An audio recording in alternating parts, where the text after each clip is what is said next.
Hello everybody and welcome back to Eagle Rising. So, as you can see, the map is very different now than when we left it off, and I kept my promise. We kept fighting, and this war has literally been going on for ages now. If we go in the Kingdom tab to Diplomacy, this war has been going on for 147 days, which is really long for a war in Bannerlord, I'm pretty sure. That's not normal. And as you can see in the casualties inflicted, we've killed 20,000 of them. We have, and they've killed 14,000 of us. So it's been bloody. They put up a fight. They have tried. They've really tried. And it's been a little bit back and forth, but ultimately the power of Rome cannot be stopped. And it has been a train of carnage all the way to them. I'm going to sneeze. Sorry, excuse me. So we took Rougion fairly recently, and I have literally just defended it. That's hence why I'm in an army with no one, because I was gonna call people because I figured it'd be a decently large army, but it wasn't. I had a bigger party than it, so I went and dealt with it. And also, yeah, so we've taken that. I mean, all these castles are ours now. They are attempting every now and then to take them back, but they only have 3 settlements left. So they have Alabu here, which is a castle. They have København is what I'd pronounce that as, which is their last major town. And then they've got Fardum Castle over on this island here. But because of these ferry points, we have to go up here, take Alabu, and then ferry point to here, take København, and then ferry point to here. Then ferry point again all the way to Fardum Castle. As you can see, we've nearly got 1 million in gold now. We've just been taking all of it and working our way through that. So I've got lots of influence. I am going to make one big army, and then we're going to see if we can put them down. Unless they sue for peace, which they very well could do. That's definitely on the cards because it's been going on for a long time, this war. They might be sick of it up to this stage. Also, I've noticed, I'm pretty sure it's to do with the Europe map, but it's the frame drops are quite crazy. Like, not frame drops, but when I do speed up, so like doing it in normal speed, like vanilla Bannerlord is fine. But because I have the better time mod, it has a faster speed rate. But I think because the map is so big, it like glitches a bit because there's so much going on, and it's like obviously trying to speed up through it. Right, we'll call the banners.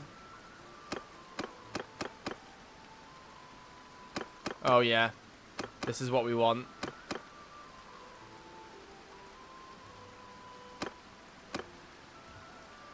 Okay, right, I'm gonna get started. Oh look, Zacharnis is already over here. So it seems like the lords can travel as they wish in the water, but I have to use the ferry points. Maybe there's a mod I need or something. We'll get started with besieging this.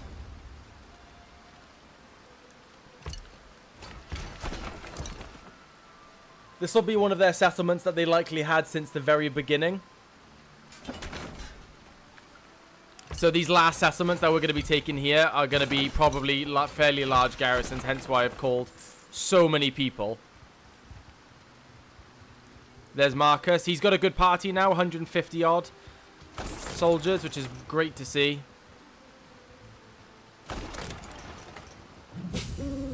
Oh, Zacharnis is on his way as well. Oh, is he joining us? I don't think he is. We haven't even got half our lords yet, and we're already at 1,300. The final campaign to taking out the Sweb. It's almost over.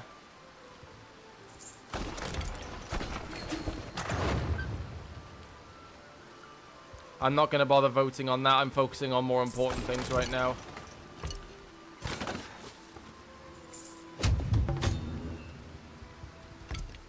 Okay, let's build all these back up now at the same time.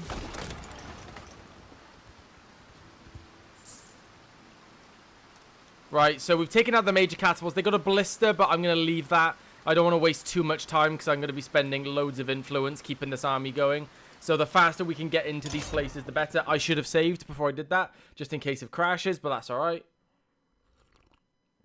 Simply doing YouTube videos on this game, you have to take that precaution every time. And also, for those of you who have been watching the series up to this point, thank you so much for your support. You know, if you've enjoyed this series, if you're going to like this, you know, if you enjoy this video, please like it. It helps massively to push my video out there and get some more support. And our subscribers are still steadily going up. We've gotten the first bit of monetization approval now, so we now are able to have memberships on the channel, which I'm going to be setting up fairly soon, so that'll be really exciting. And also, if you haven't subscribed and you've been watching it up to this point, please subscribe. It'd be great to have you on board. There's going to be lots of Bannerlord series going on this channel and other games eventually. So yeah, thank you all for watching, and I hope you all enjoy anyway. Let's get going. We're marching in on winter. Oh, you know what? I have a really good idea for Marius here. I've got a really good idea for him. I mean, you could probably tell already what it's going to be, but you'll see after this battle now. So yeah, we are now marching into Sweb territory in their final days in winter. It's nice to actually have a snow backdrop. We've had just fields and forests and everything, and now we've got a bit of snow going on. It's great to see. I love seeing the different environments. Fighting in snow in this game is really cool. I don't know, there's something about it.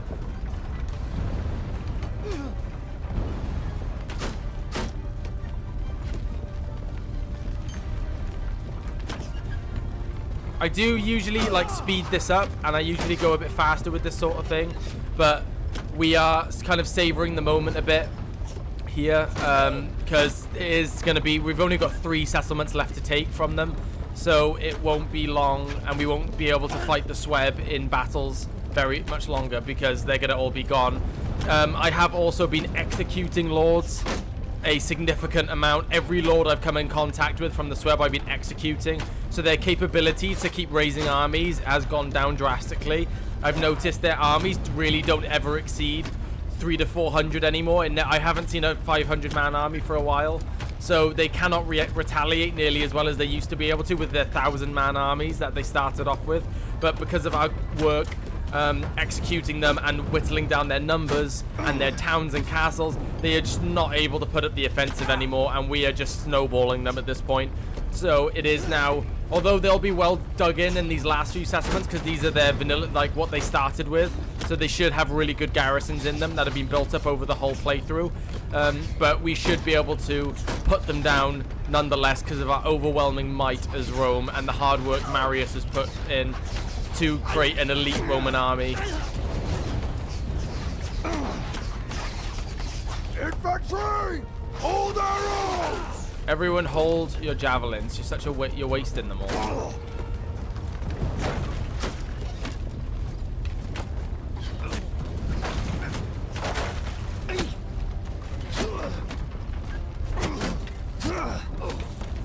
Okay.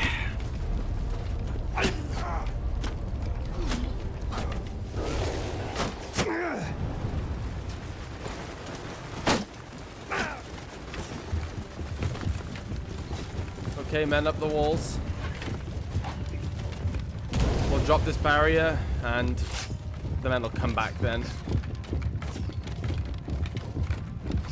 I think it's tier 3 walls, them being this high. I'm pretty convinced oh, yeah, there you go, they're on the way back now.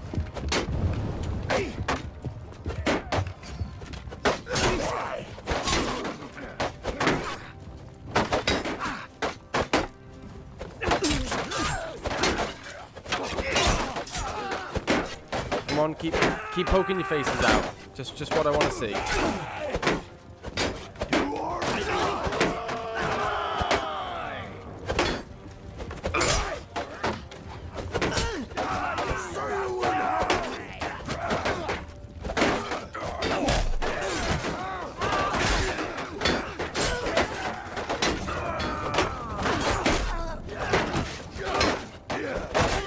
Right, we go. We're already getting a foothold here on the walls, which is great.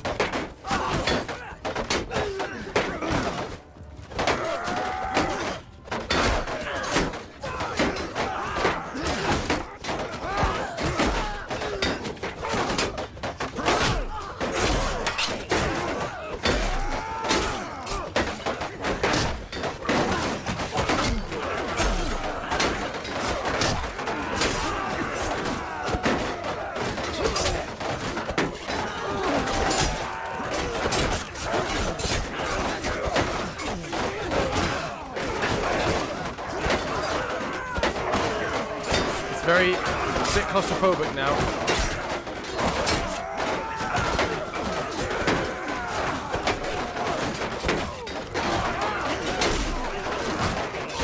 I need to keep switching modes from my one-handed to be able to actually hit anyone here.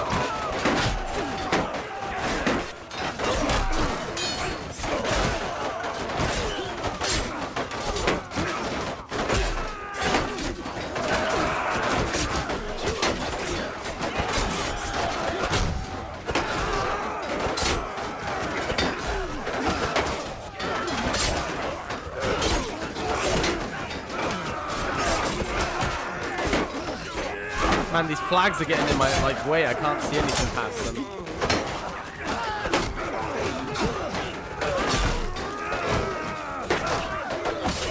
There we go, there we go. Break through, break through.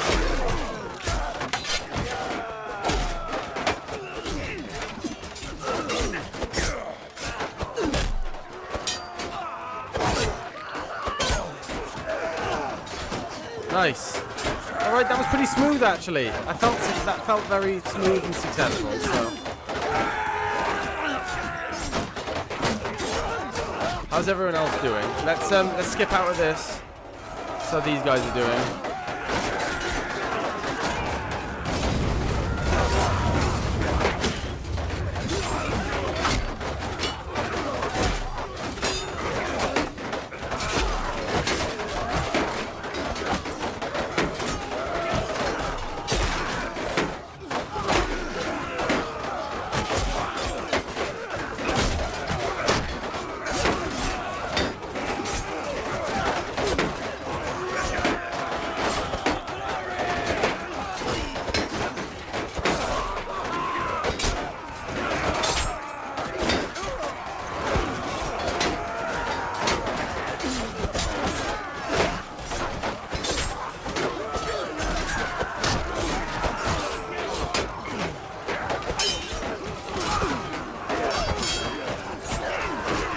These guys back. Right, I'll go and deal with these guys on the wall.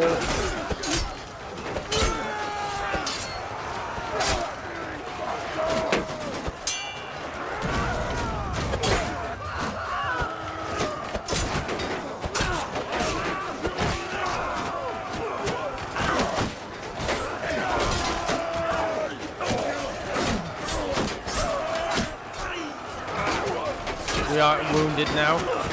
We're moving it slowly. Where did these guys come from? Oh, they just pushed over and killed the archers over on that side of the wall. These guys did push through eventually. They seem to have gotten through, and now they're pushing the courtyard.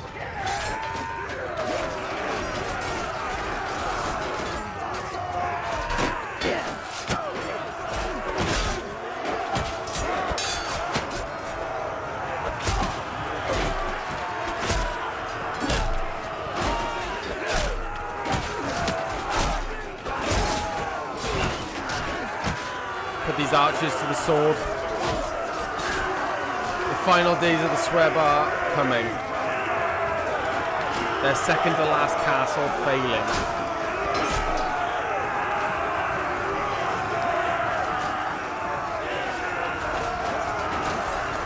They've got a lot of archers up there in the courtyard actually. A lot of archers here as well.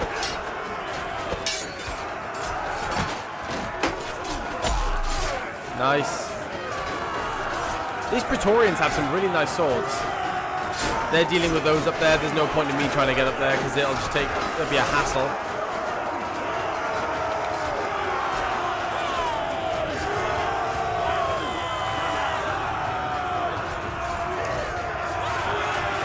They seem to have held the main gate really well actually, the Sweb, to be fair. They're only just pushing through now.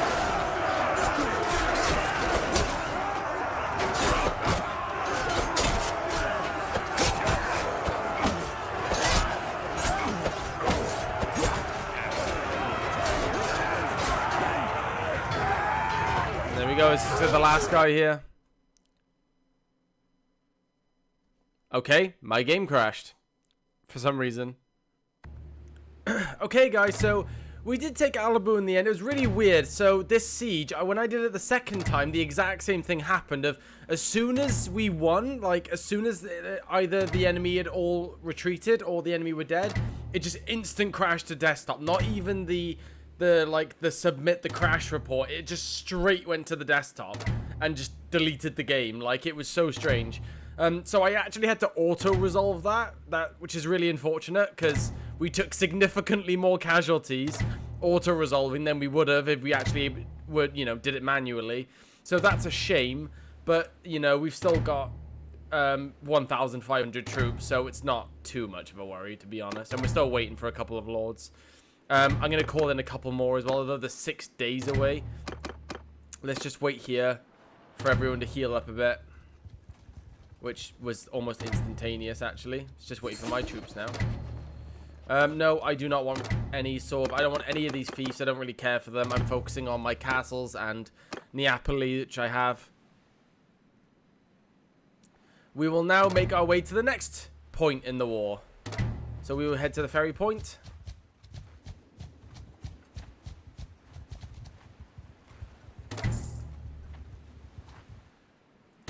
Paying cross. Look at how many boats there are there. Wow. And how many lords on horses. That's crazy. Oh my.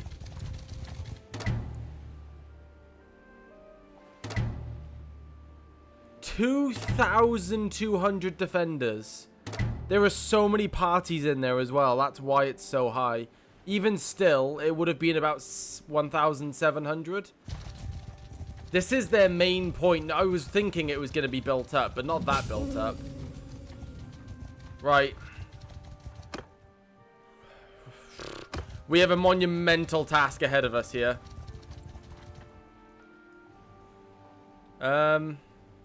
Hopefully Sakanis comes and joins us here. He's got 500 troops. We need them. Gonna be honest. But, right, so for this one, my strategy already is going to be cracking the walls. There's no way I don't think we could conventionally take this castle down. Or at least at the attrition rate before our troops retreated. Potentially, yeah, we could take out all the catapults, do a siege towers and main gate and all that. But I'm going to go straight for the walls. And we're going to do it that style because I feel like that's the only way we can even it out, where we'll have enough troops at the end of it to go for the last castle. So we are just going to be building trebuchets only. There's another army there, 361, which is a little bit concerning. Because they don't know really what to do.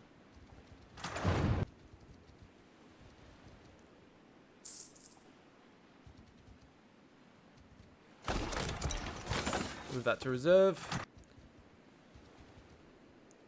Let's bring that cohesion all the way up. I'm not sure if I'm going to have enough influence to bring all these guys together.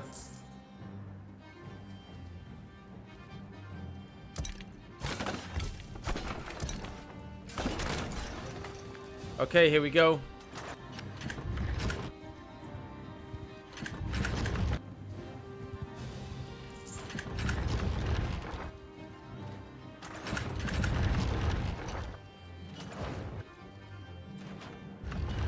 They've got 2,000 in there. That's crazy.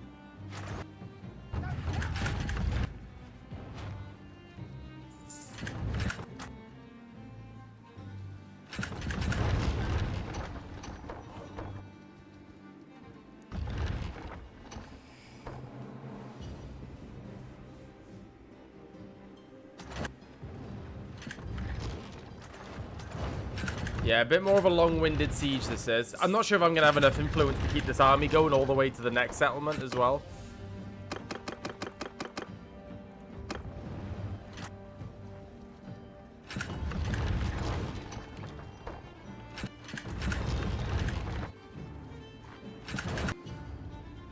Oh, we lost one.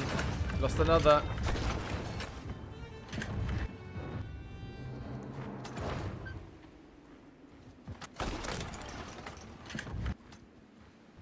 And another.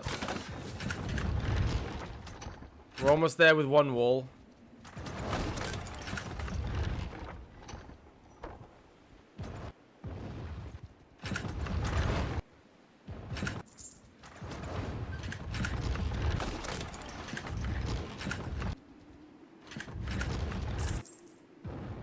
Come on, just focus down on that one wall.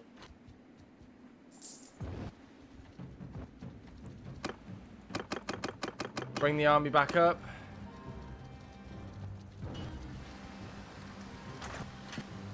Come on, that wall is so close. The wall's broken. Okay, but they do have catapults up, but that army looks like it's coming in to attack us because they'll have even numbers, I guess. Which would be a mistake on their part, actually. Anyway, we're leading it. We're going in. Even if they've got the catapults, we may take some casualties. We still have those open breaches just to run on in. Rather than being sat like sitting ducks outside the walls, waiting for the siege towers to roll up. So this will be the most efficient way to deal with this, I think. Right, we'll be running straight in. We're going to take some casualties from the initial catapults, but it'll be alright. I think we can tank the first couple.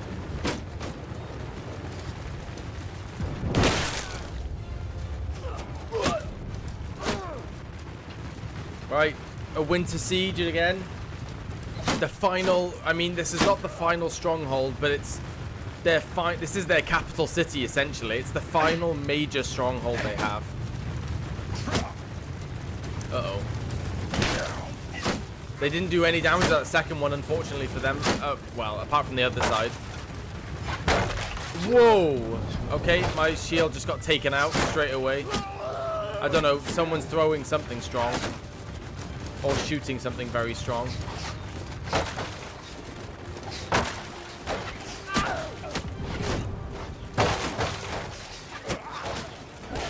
Come on, as soon as we can reach up to these walls, it'll be golden.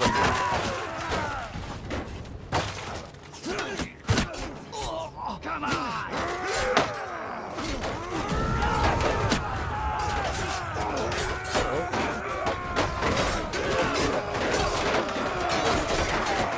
They're pushing out.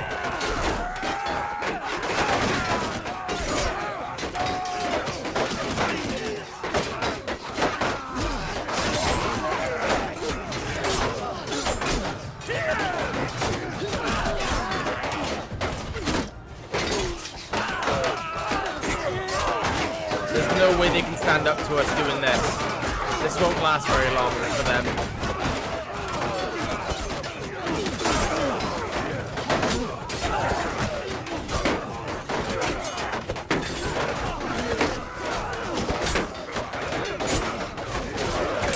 The only problem now, I don't have a shield. I've got so much less protection.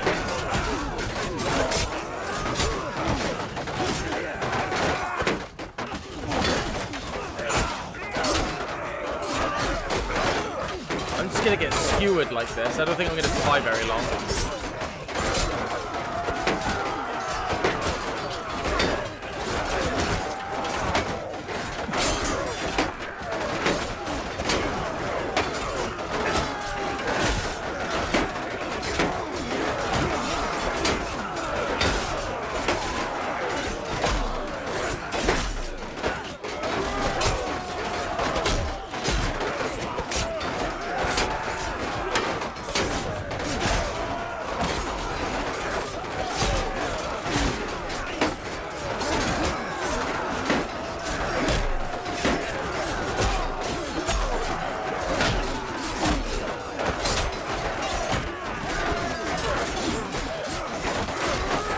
There we go. We've broken through.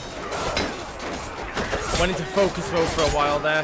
Just trying to survive without a freaking shield. I need to pick one up off the floor, really.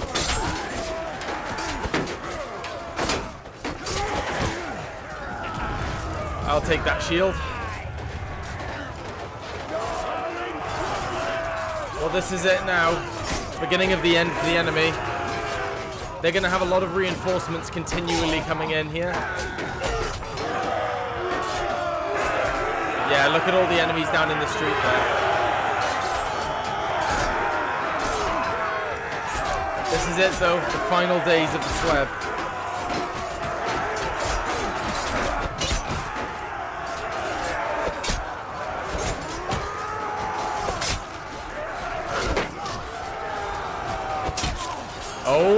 my, that's a lot of enemies in here.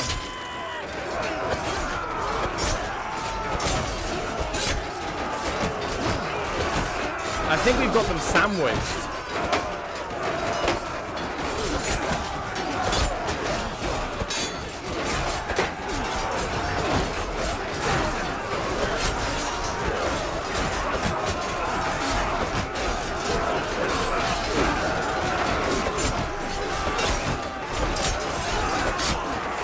Oh my, it's a slaughterhouse.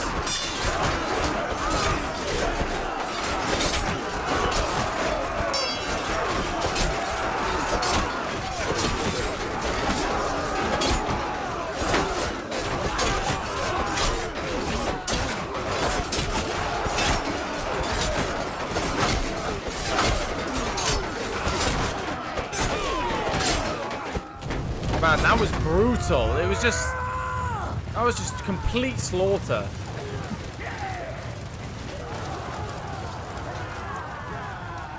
There's some more enemies. Lots of reinforcements still. Lots of fighting on my left-hand side still as well. I need to be careful. I'm low on health. And they're aiming bows at me as well. Yeah, they've got lots of archer reinforcements here, which I'm a little bit concerned about. Oh, wow, yeah, a lot.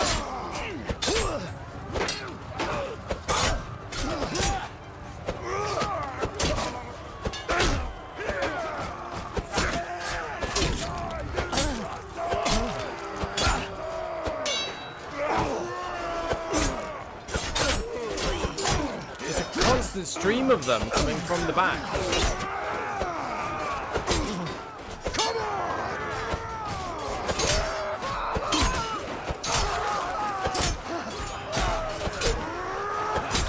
I mean, line them up, I guess.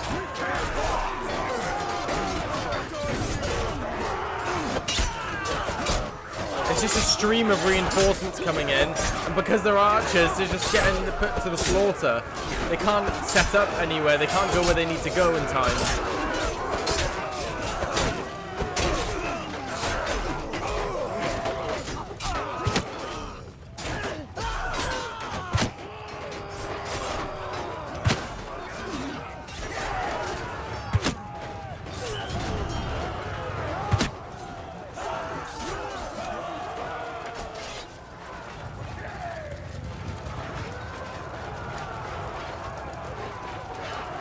Marcus Aurelius getting some kills in the middle there.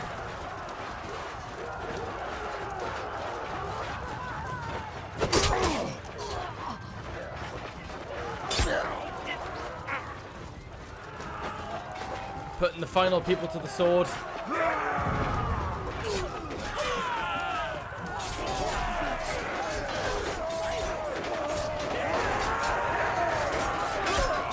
Yeah. Sounds like a brutal, brutal slaughter. The Sweb's final stronghold. Major stronghold anyway, with significant numbers in it. Still couldn't stand to roam despite everything.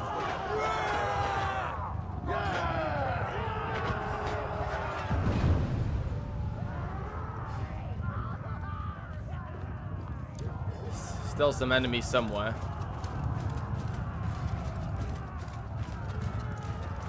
Man, look at the amount of Sweb dead on the floor here.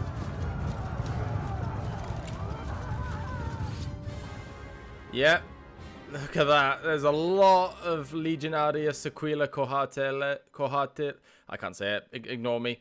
Legionarius Extraordinarius as well. Lots of kills. That is just wild. We do have one character we need to create on the list, so we'll do that and we'll change it to what we need it to be. Scouting,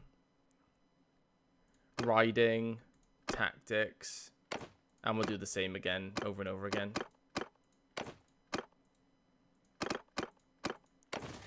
Yeah, just this was the final major town of the Sweb that they had control of, so their commercial whole part of their faction, the commercial section, you know, everything they had. Their last kind of markets, trade, Putting that down is pretty much put an end to the economy of their empire anyway. Now, not empire, but, you know, territory. And they've got one last castle that they're holding, which will be no doubt the last of the Sweb holding up inside there, praying that Rome don't turn up. Let's just save this again now that we've gotten through this and it didn't crash.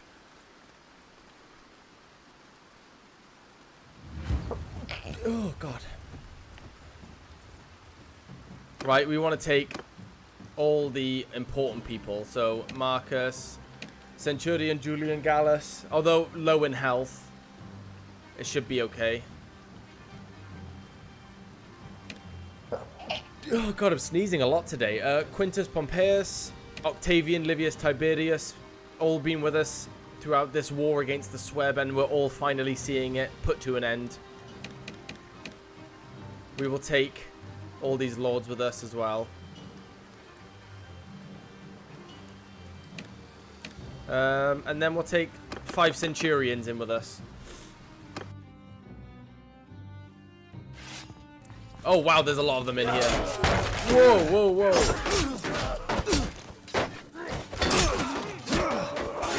Whoa, whoa, whoa. Okay, I'm low on HP. I need to be careful here.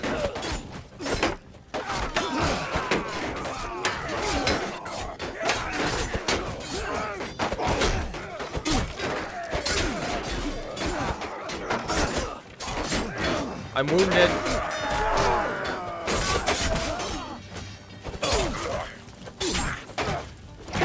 That's him. He's the last one. Put him down. Man. That's it. Here we are in the hall of the Sweb. Finally. Nothing but the remaining of their lords on the floor. The remaining of their pitiful clans put to dust. And now it is ours. And now it is Rome.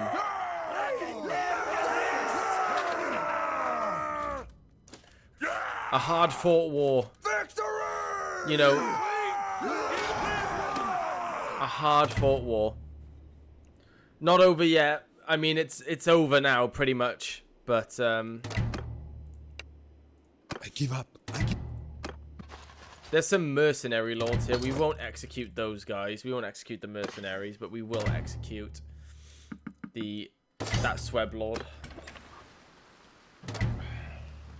Oh, wow. I have to pay a lot of money to show mercy. Yeah. We'll show mercy. They've suffered a lot at our hands.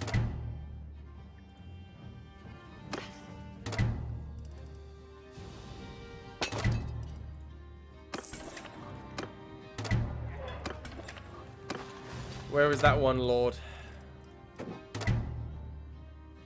Antistianus? That sounds like a Roman name.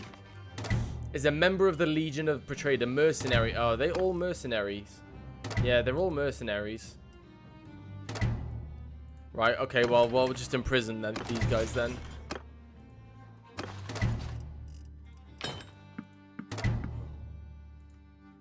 A lot of their prison. They've got a lot. We've got a lot of prisoners here. Holy. Right.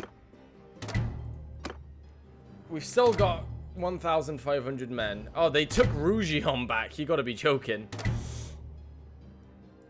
That's a pain in the ass. And they're also now sieging Cornet Castle, but Zacharnus is over there now. So I'm hoping Zacharnus can deal with that little rebellion over there. We're just putting out the final embers of the Sweb here. They've got an army sat right outside the walls. We'll try and go for them also. And then I'm going to just carry on charging on to their last castle at this point. There's no point in me going all the way back to Rougion. Hopefully, Zacharnus can deal with that on his own. Yeah, that was it. I mean, think about it. Marius, his whole, since he's joined the Roman army, and he's fought all, and you know, he's gone all the way up to the rank of general. He's been doing nothing but fight the Sweb the whole time. And now, you know, he is one of the greatest leaders of his time. And he is seen through putting down a great, you know, it was a very large enemy. And he was the spearhead of putting that down and finishing that. So that is something That is very cool, I think, that we finally managed to see it through for Marius.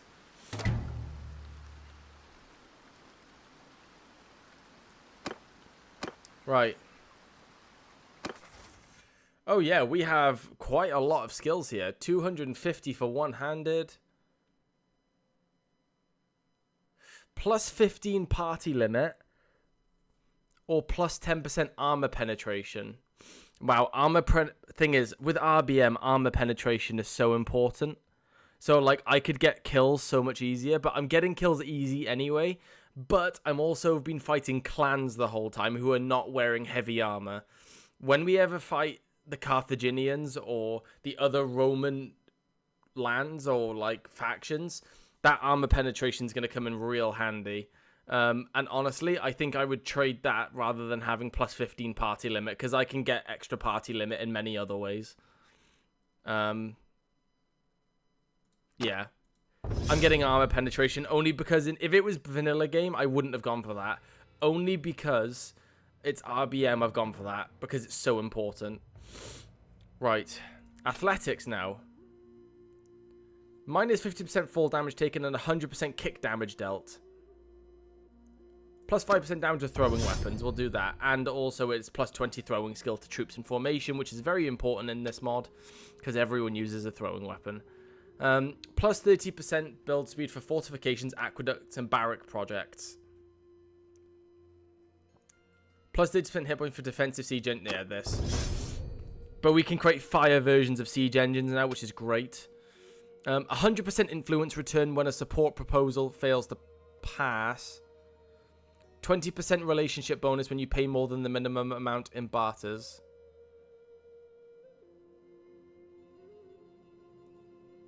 Yeah, that.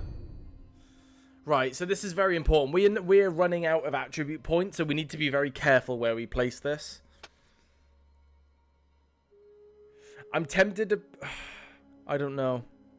No, I think actually I'm going to put it in social. I think social and charm. Because we're becoming a very influential leader now, and influence is very important, for one. And also, some of the bonuses you get from the leader, from the charm tree down the line are very, very nice. Like, for example, it's like plus 5 influence per day. That's going to be so big if we ever become leader of Rome. But although that's not an aspiration of this playthrough, I have no intention of being the leader of the faction. But obviously things can change. People can vote us in to be the leader, or if something happens to Regea, so that could end up happening. But charm is very important. Engineering will level itself up in its own time, and it's got 7 intelligence in that, so yeah. Right. Let's see if we could chase this army down now. We could kill some more lords then. Oh, did they just run into us? Wow. I think they've just, like, they're doing a final stand at this point, because they just charged at us and they're just like, you know, we've lost everything. We've lost all of our territory. If you look back and remember at the beginning, they were all the way up to this mountain line here, and they have lost all the territory all the way up north, which is crazy amount of land to lose, and the amount of lords that have died, the amount of innocents probably killed in the process, the amount of Sweb civilians that were killed.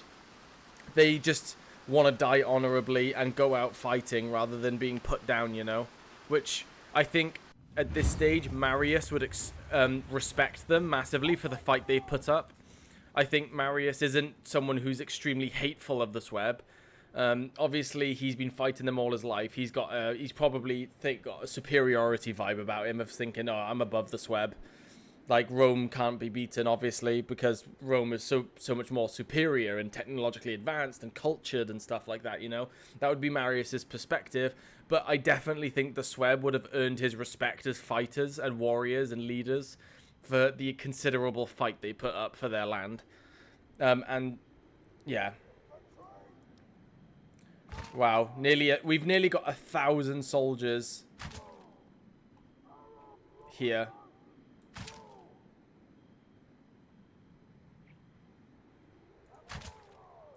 1,000 So we've got nearly 1,000 infantry, 100 archers, which is not much, to be honest, compared to 1,000 infantry, and then nearly 300 horsemen.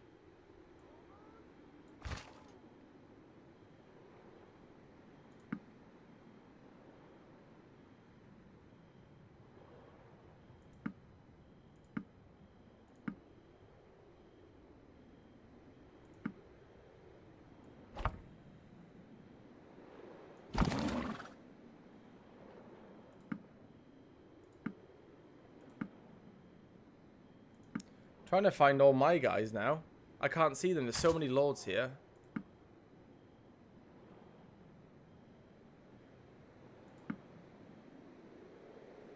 The rest of them are here. That's fine.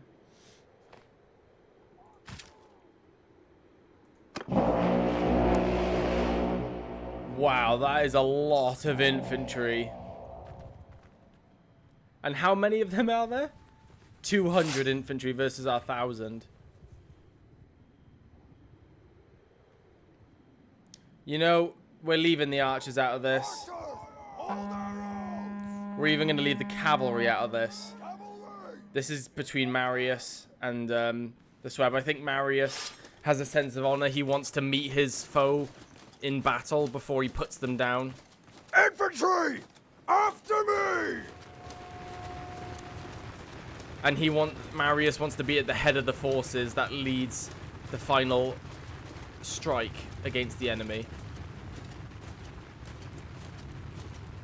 Look at how far the line has to move to match up with Marius.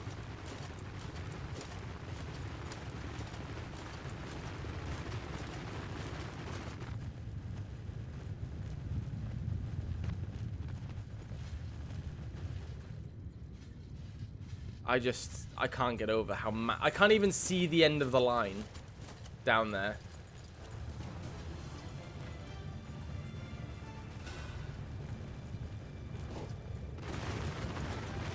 Footmen, hold arrows!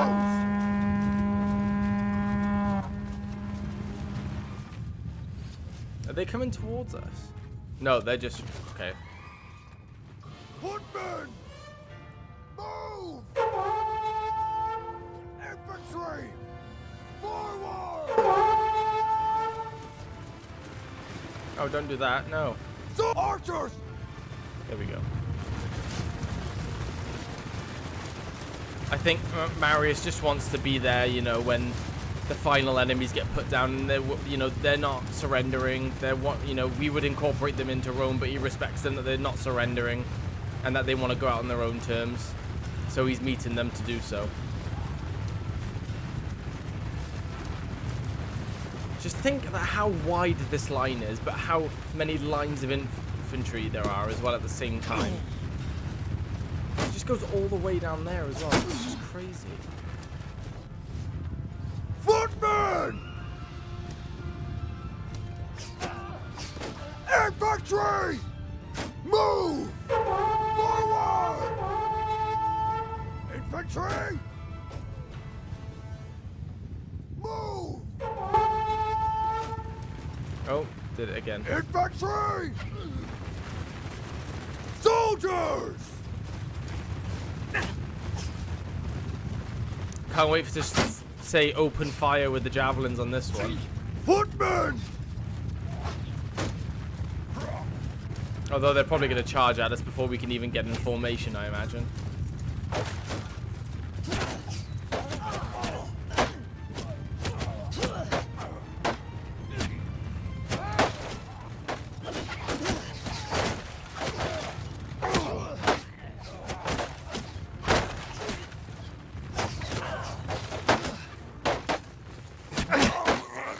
Waiting for everyone to form up here.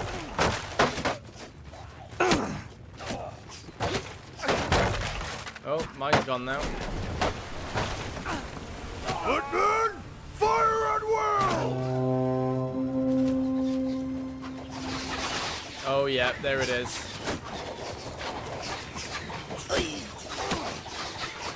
Yikes, that's going to be a bad day for them.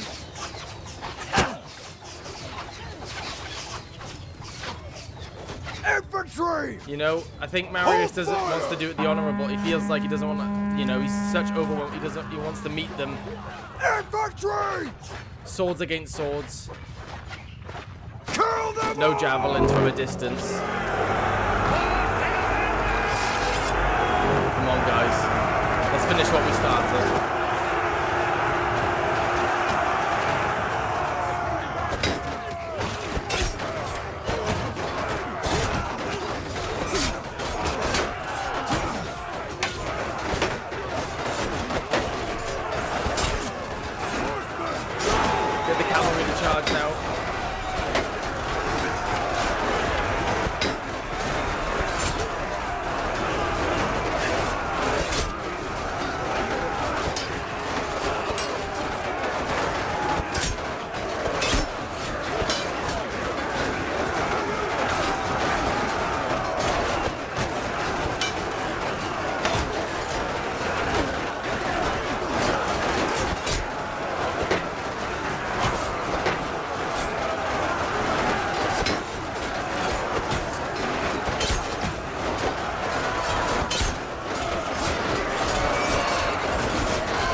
Shield, I'm gonna be honest.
That's it, we're enclosing on them.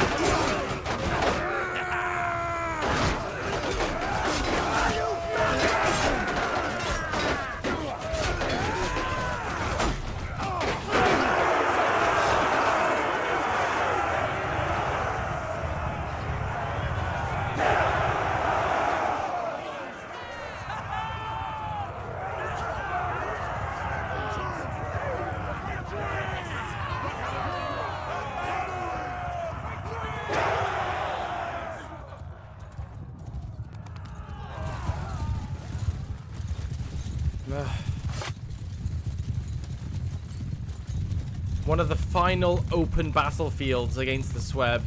They put up a valiant fight. Look at all their horses as well. They wanted to go down fighting, and we, you know, I think Marius knew his enemies so well. He knew that's how they wanted to go out. That they didn't want to die as cowards submitting to their enemy. They wanted to go down a warrior's death, and I think Marius understood that. So he honored them and gave them that as their final wish, because he knew that's what they would want. So he met them in the field with swords. No dirty tricks, just straight on fighting. Man. Just looking at this battlefield now, you know.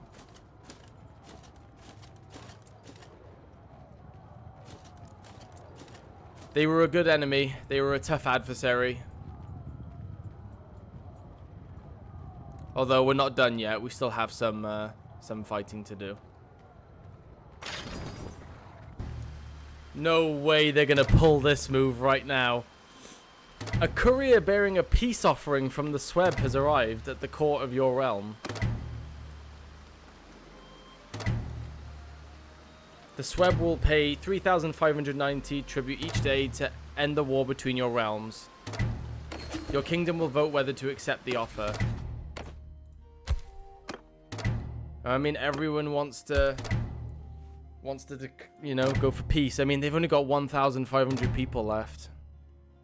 25,000 casualties inflicted in this one war. That is insane. And I mean, they've even dealt 16,000 back to us, you know. Very well. Their final day is not today, it seems. They've managed to escape the, you know, I mean, they're basically dead, though, at this point.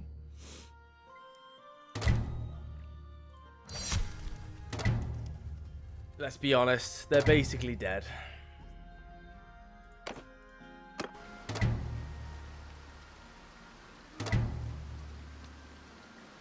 They've got 2 settlements left, and we will now be able to rest up and gather our strength back. So, yeah, their days are not long for this world.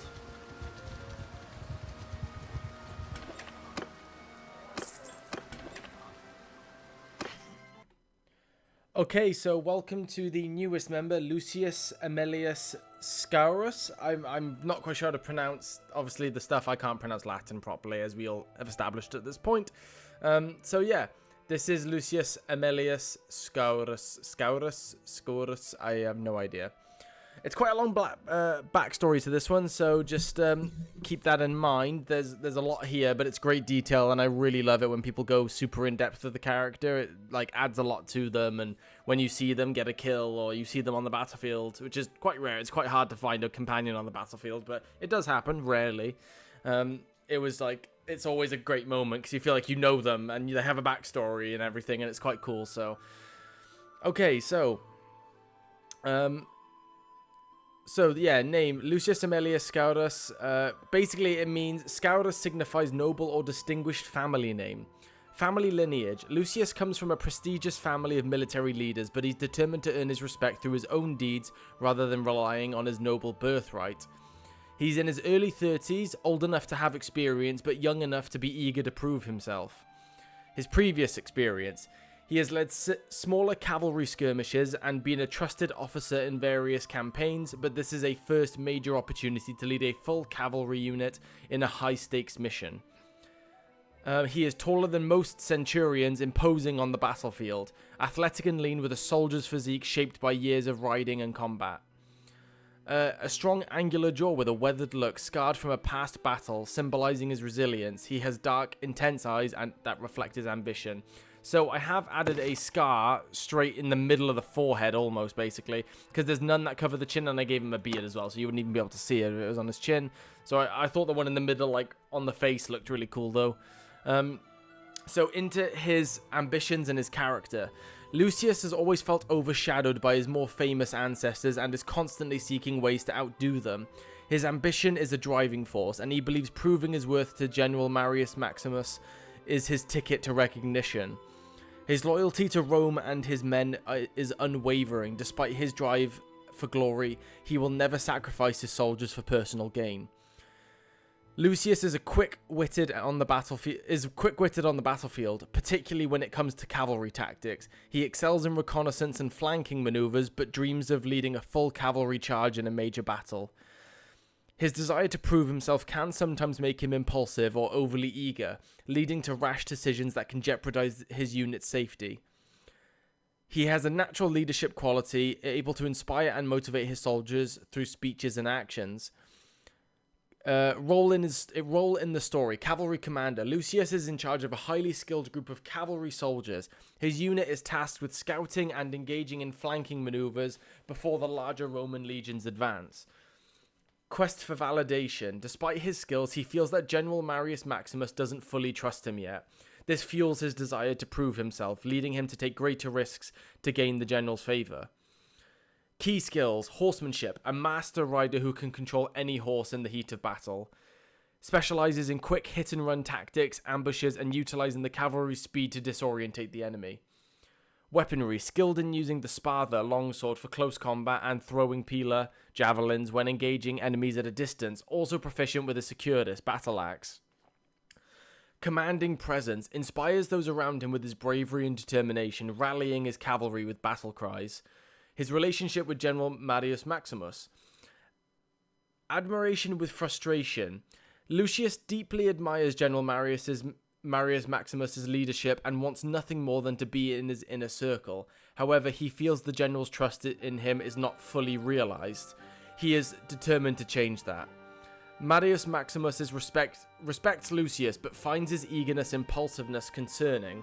The general has seen many soldiers with similar desires for glory, and he is wary of Lucius's potential to overstep in his quest for recognition. Impatience. Lucius often struggles with his impatience. While he is skilled, he sometimes wants things to happen faster than they can, which can cause friction with his fellow officers and the soldiers who follow him. Lucius fears becoming another forgotten soldier in the long line of Roman history. This fear drives him to take bigger risks, even if it jeopardizes the safety of his men. So, proving himself. Lucius eventually wants to find a way to balance his ambition with his duty, proving himself to Marius Maximus through a significant, selfless action that benefits the Roman forces. Growth in leadership. Over time, Lucius wants to learn to temper his impulsiveness, gaining a deeper understanding of what true leadership means, sacrificing personal glory for the greater good of Rome and his comrades. His potential conflicts. Rivalry with a fellow centurion. Perhaps there's another centurion under Marius Maximus who is more methodical and older, causing friction between the two, as they have different approaches to warfare. So yeah, that is the character, and I love the backstory. You've got a full portfolio analysis of the character, so we know exactly he's a bit hot-headed. He wants to prove himself. He's also a fantastic leader and soldier, but that can sometimes his ambition can make him make stupid decisions, which is, it's very neat character building there.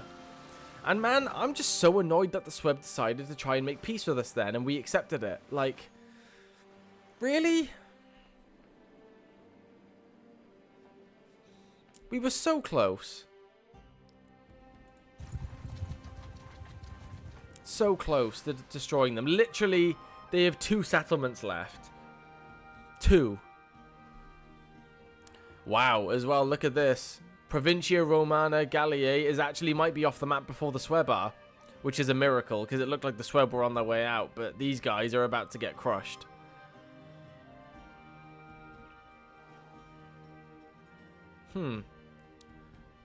Very interesting indeed. Very, very interesting. It's just gone so many ways, and we're so close to achieving Marius's. I was totally ready for setting this up to be over, but I guess that'll have to wait until the next part now. Yeah, so guys, if you enjoyed the video, please like the video. It helps a lot with the channel, and if you haven't subscribed yet, please subscribe. There'll be lots of Bannerlord playthroughs coming out and other games in the future, and I will see you all in the next part. Goodbye, guys.